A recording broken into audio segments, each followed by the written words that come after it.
$0. That's how much the contract on Gregory Woolley's head needed to cost, because nobody had to be paid to want him dead.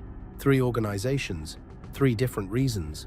One morning, one parking lot, one man holding his 3-day-old child, 7 shots, 6 hit, and the most connected criminal in Canadian history was gone before the ambulance arrived. But here's what nobody talks about. When Gregory Woolley died, none of the 3 organizations that might have ordered it claimed responsibility.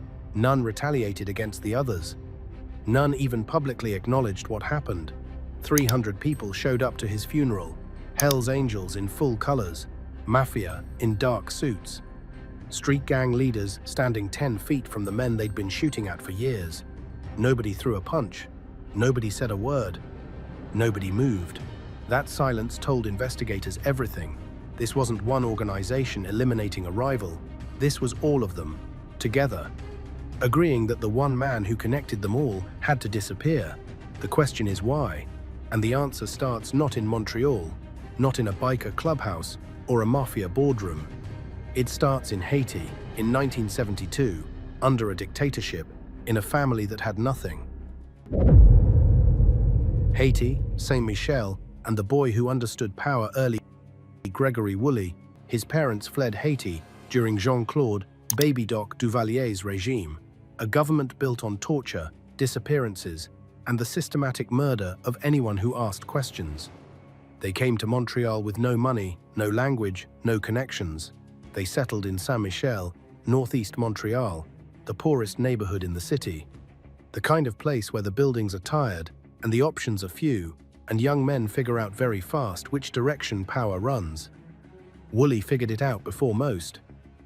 By his late teens, he was running Master B, a Haitian street gang, not the chaotic kind, the structured kind. Controlled corners, managed product flow, enforced discipline. Master B bought cocaine from the Hells Angels, Montreal chapter. The chapter president was Maurice "Mom" Boucher. Now here's where this story stops making sense. Boucher came up through a gang called the SS, not a metaphor. A white supremacist biker gang whose explicit stated purpose was to beat and terrorize non-white immigrants in Quebec. Boucher's own son, Francis, organized Arianfest, an annual music festival celebrating Nazi ideology. The Hells Angels had a strict whites-only policy, not informal, not unspoken, explicit. Gregory Woolley was black, Haitian, the son of refugees, born precisely to the demographic that Boucher's former crew had been built to intimidate. And yet, Maurice Boucher didn't just tolerate Gregory Woolley, he recruited him, not as a dealer, not as a runner, as an enforcer, into the Rockers, the Angels' enforcement arm. The most violent tier of the most violent motorcycle gang in Canadian history, the Rockers had 2 teams: baseball team, beatings, arson, intimidation; football team, executions. Woolley didn't start on the baseball team, he went straight to executions. December 20th, 1996. The first kill, Pierre Beauchamp, was in his parked truck in East Montreal, checking his pager. He was Rock Machine, the Hells Angels' primary enemy. He had no reason to think that night would be different from any other night. A car with stolen plates pulled up alongside him. Gregory Woolley stepped out. 3 shots. Head. Beauchamp slumped forward. Pager still in his hand. Woolley walked to the nearest metro station, calm, unhurried. He left the gun at the entrance. Next to it, a black toque. Inside that toque, his hair. He didn't go home. He went to a bar where the Rockers gathered and told the room out loud to everyone present that he had just killed a man for the Hells Angels. That detail, that's important. He announced it. Not out of arrogance, out of accountability. In that world, you report back, you show your work. Boucher had told him specifically, don't take the victim's money or drugs. He wanted it recognized as a message, not a robbery. Woolley followed the instructions exactly. A rocker named Stephen Roy was in that bar. He would eventually become a Crown witness. Everything he testified to matched what the investigation would later reconstruct. The toque went into evidence storage. It stayed there for 7 years. The DNA trap, 7 years later, 2003. Montreal police opened their first DNA laboratory. detectives Luc-Marc Pellerin and Michel Tremblay began collecting genetic material without formal arrests. Cigarette butts from ashtrays outside biker bars, used coffee cups, napkins from restaurant tables, anything discarded, anything that carried cells. They pulled the toque from the 1,996 case. They tested it against their new database. Match: Gregory Woolley. By the time that match came back, Woolley wasn't just an enforcer anymore. Police surveillance footage from a Hells Angels funeral in 1998 had captured something remarkable.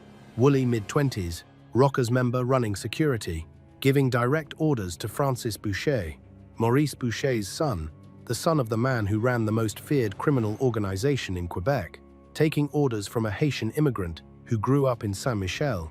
A detective wrote in his official report, "When someone is in a position to boss around Maurice Boucher's kid, there's somebody." Arrest, death threat, and the man who ran the prison from inside. The arrest came in the early 2000s. Detective Philippe Paul stopped Woolley's car, 2 handguns, multiple bulletproof vests. Paul brought him in, booked him at headquarters. His phone rang, unknown number, male voice. If Woolley wasn't released immediately, Paul would not survive the day. Paul didn't release him. The murder trial for Pierre Beauchamp's death went on for years, 2 acquittals. The defense argued the DNA had been planted, that the toque collection method was legally and procedurally contaminated. Juries couldn't convict. 2005, plea deal. Woolley pleaded guilty to conspiracy to murder, conspiracy to traffic narcotics, gangsterism, first-degree murder, dropped. Sentence: 54 months. He went to federal prison and kept running his operation from inside. In January 2007, prison cameras caught Woolley assaulting an inmate. Minutes later, 2 other inmates stabbed the same man with shivs, toothbrushes sharpened on concrete. Coordinated, directed by Woolley. 2008, parole board hearing. Woolley told them himself he enjoyed a certain prestige among inmates and was considered an influential person due to his reputation. Translation: he ran the prison. Police confirmed it. He was operating a drug trafficking network from his cell, encrypted messages going out, money coming in, a criminal enterprise maintained behind bars. Then Maurice Boucher made a decision. He named Woolley president of the Rockers. While Woolley was still locked up, Gregory Woolley became the first black man to lead an outlaw motorcycle club in Canadian history. He was serving a federal sentence when it happened. 2010, the Rizzutos start. Dying, and Woolley decides a war, but none of that. Not the murder, not the trial, not the prison presidency.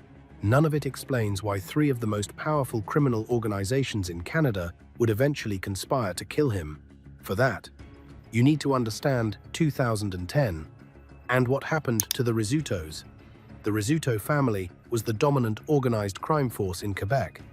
Under Vito Rizzuto, they had built an empire that extended into international drug trafficking, legitimate business, political corruption, and financial networks spanning 3 continents. Criminologists called Vito the most sophisticated organized crime boss in Canadian history. Not the most violent, the most intelligent. Then, his family started dying. December 2009. Vito's son, Nicolo Rizzuto Jr., shot dead outside his car in Montreal. May 2010.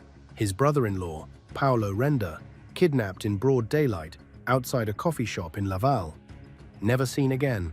No body ever recovered. He simply ceased to exist. November 10th, 2010. Vito's father, Nicolo Rizzuto Sr., 80 years old. Eating dinner in his mansion in Laval, a sniper positioned outside sent a bullet through the kitchen window. Nicolo died at the table, fork still in his hand. A rebellion was underway inside the Montreal Mafia. Reynald Desjardins and Giuseppe De Vito were leading it. They had backing from Ontario's 'Ndrangheta, the Calabrian organized crime networks that had been trying to loosen Sicilian control over Montreal for years. Rizzuto soldiers were defecting. Money was moving to the wrong hands. Vito Rizzuto was imprisoned in the United States, serving time for his role in 3 1981 New York Mafia murders. Watching his empire die through a prison window, he needed help. Word reached Woolley. Woolley made calls, through his Hells Angels connections, through his street gang network, through relationships he had spent 20 years building across every layer of Montreal's underworld. He assembled a coalition. The Angels backed Rizzuto. The street gangs loyal to Woolley backed Rizzuto. The support that had been fueling Desjardins and DeVito's rebellion began to collapse. In November 2012, Giuseppe DeVito was shot dead outside his Montreal home. 2013. Desjardins was arrested, eventually convicted. The rebellion was finished. Investigators would later describe Woolley's intervention as crucial to the Rizzuto family's survival, not helpful, not significant, crucial.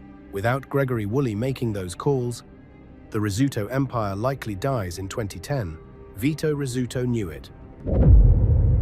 The book, How the Mafia Made a Haitian Their Equal.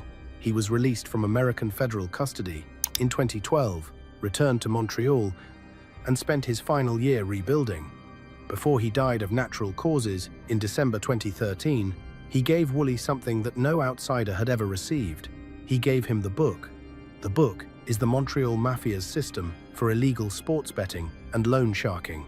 Not a physical ledger, a network, bookmakers, debt collectors, accountants, enforcers, a shadow financial system generating tens of millions of dollars annually. The Rizzuto family had operated it for decades. It was one of their most reliable revenue streams. Woolley was given control of a section.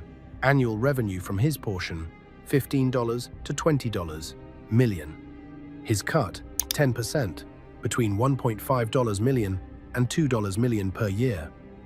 Delivered in cash. Untaxed. Untraceable. August 2015. Quebec Provincial Police placed a wiretap on a conversation between Mafia associate Stefano Solicito and Leonardo Rizzuto, Vito's son. On the recording, Solicito told Leonardo that they shared business resources and highly sensitive secrets with Woolley. Then a pause. Solicito added, "Woolley was more solid than some of our own people." Leonardo agreed without hesitation. Journalist Julian Scher, who spent years investigating the Montreal underworld, later stated publicly that the Mafia leadership considered Woolley an equal, not a partner, not a useful associate, an equal. He said it had never happened before in the history of the organization. Let that settle for a moment.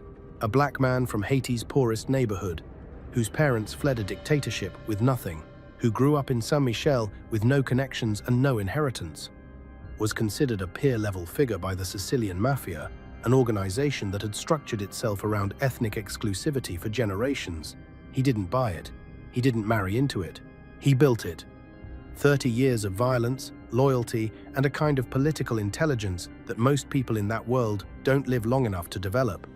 That same year, Maurice Boucher, still in prison, still issuing orders through his daughter, Alexandrine Montmigny, ordered a hit on Desjardins, the rebellion leader. He used Alexandrine to relay the message. Police recorded the conversation. Boucher asked if she'd spoken to Woolley. She confirmed Woolley had agreed to coordinate the assassination. Boucher approved. Police moved before the hit could be carried out. November 19, 2015. Coordinated raids by Montreal Police and the RCMP. 48 arrests across the city. Woolley was taken from his home in Saint-Jean-sur-Richelieu. Charges: gangsterism, drug trafficking, conspiracy to commit murder. Released, warned, untouchable, or so he thought. The legal process took years. October 2018. Guilty plea. 8 years, minus time served. Released in 2020 after serving 2/3. Full parole. He came back to Montreal in November 2021 in a white Lamborghini Urus.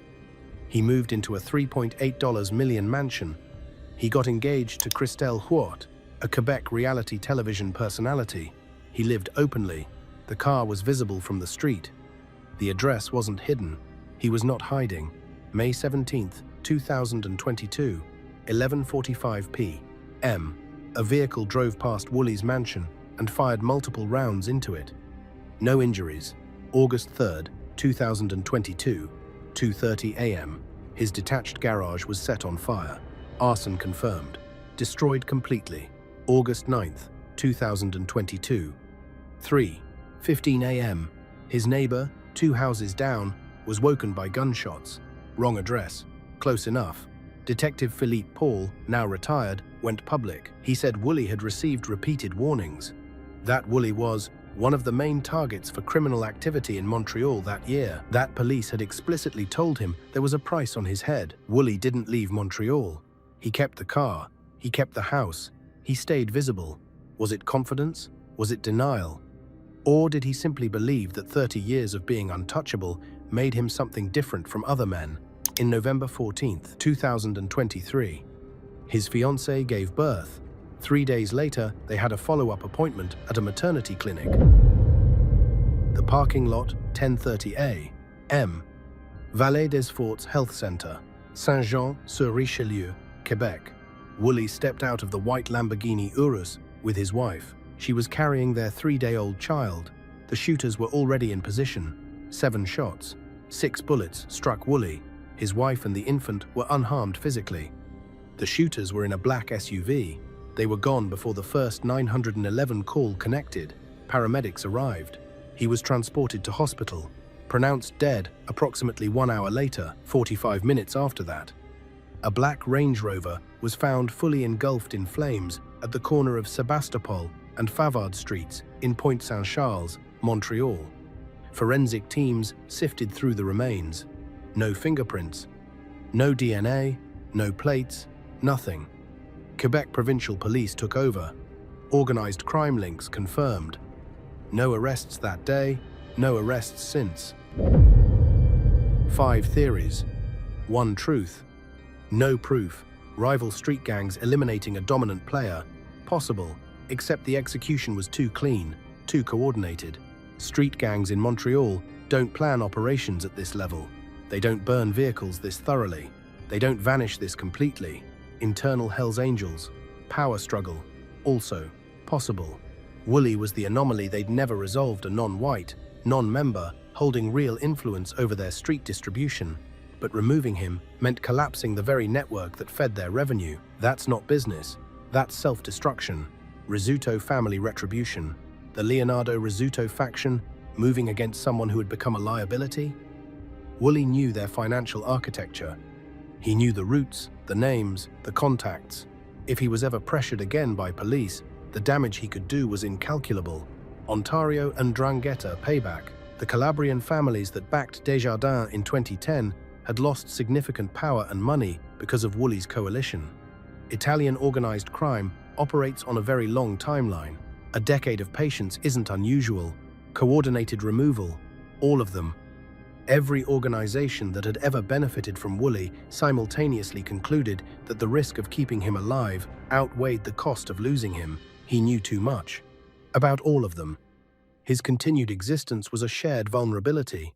The evidence for that last theory: professional execution, no claims of responsibility, 0 retaliation, total coordinated silence, and the funeral. The funeral, perfect silence, perfect coordination. December 2nd, 2023. Loretto Funeral Home, Laval. The Catholic Church refused to hold a service. 300 to 400 people arrived anyway. Hells Angels in full club colors, rockers wearing patches. Men in dark suits recognized names from the Mafia world. Street gang leaders, Quebec, provincial police conducted surveillance outside throughout the entire event. No violence, no confrontations, no visible tensions, nothing. Think about what that means. At organized crime funerals, rivals show something. A look, a positioning, some signal of ongoing conflict. The politics don't stop for the dead. At Woolley's funeral, nothing. Perfect silence, perfect coordination. In the criminal world, that silence means one thing. Everyone in that room agreed with what happened. Nobody is grieving in a way that demands retribution. Nobody is signaling that they're coming for whoever did this, because whoever did this, they were there too. Julian Scher said it plainly. For someone who survived nearly 30 years of the biker wars, to finally be gunned down in a parking lot showed how long the reach of enemies in the underworld could be. He was right, but he left out the other part. It also showed how long allies can wait. The most dangerous thing, a man can become. Gregory Woolley spent 30 years becoming the most necessary man in Montreal's underworld. That was exactly what killed him. Necessary men are irreplaceable, but irreplaceable means something else too. It means dangerous. It means that everything you know, every name, every route, every financial structure, every secret lives inside you.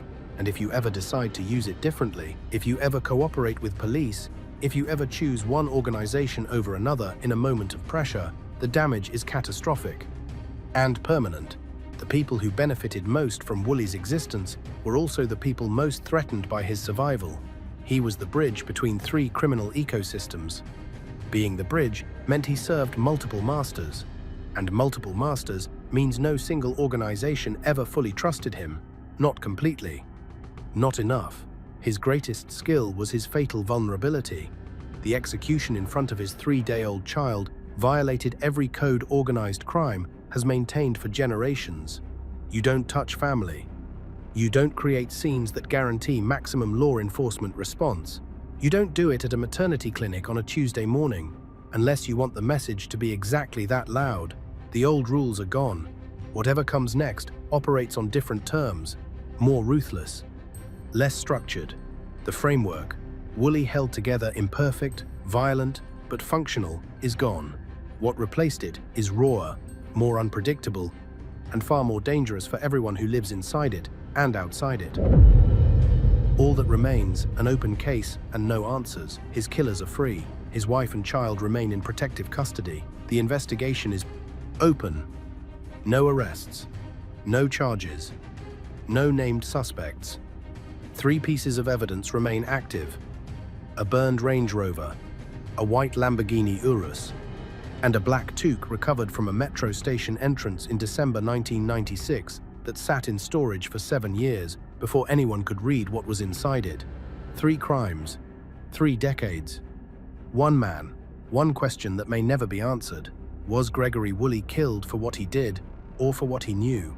Born under a dictatorship, raised in Montreal's poorest neighborhood, recruited by white supremacists, made the first black president of an outlaw motorcycle club in Canadian history, named an equal by the Sicilian Mafia, survived 30 years of a war that killed 162 people, produced 84 bombings, and left an 1-year-old boy dead from shrapnel while he was walking to school, killed in a hospital parking lot while holding a 3-day-old infant.